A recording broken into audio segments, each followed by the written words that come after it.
Үй тапсырмасы 9-шы тапсырма 112-ші сабақ.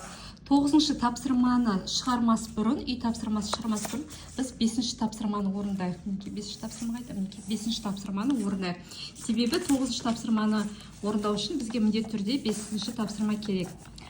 Ағам саяжайда 3 күн демалды. Бұл оның шипажайда демалған күндеріне қарағанда 6 есе кем.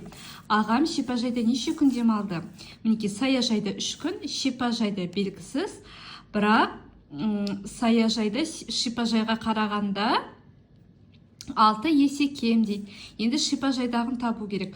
Мынадан 6 есе кем, шипажайды табу үшін демек 6-ны 3-ке көбейтеміз. Яғни шешуі 3 көбейту 6 тең 18. Жауабы шипажайда 18 күн демалды.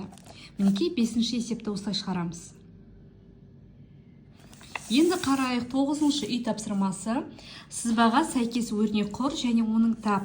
5-ші тапсырмадағы есепте кері есеп шығарғанын дәлелде дейді. Мінекей, мына жақтан 18 көрсетіп тұр, 6 есе артық, мынау белгісіз. Енді біз бұл жерде қалай өрнек құрамыз? Мінекей, шипажайда 18 күн деп аламыз. Мінекей, шипажайда 18 күн, саяжайда белгісіз. Шипажай, мінекей, саяжайға қарағанда 6 есе артық. 6 есе артық.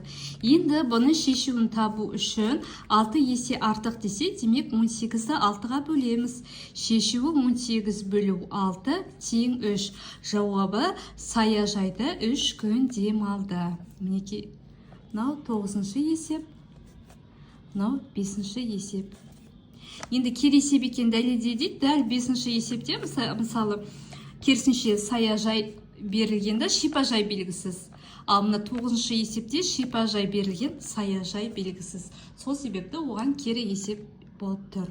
Мінекей, осылай шығарамыз. Менің каналыма тіркеліп, видеоға лайк басуды ұмытпаңыздар.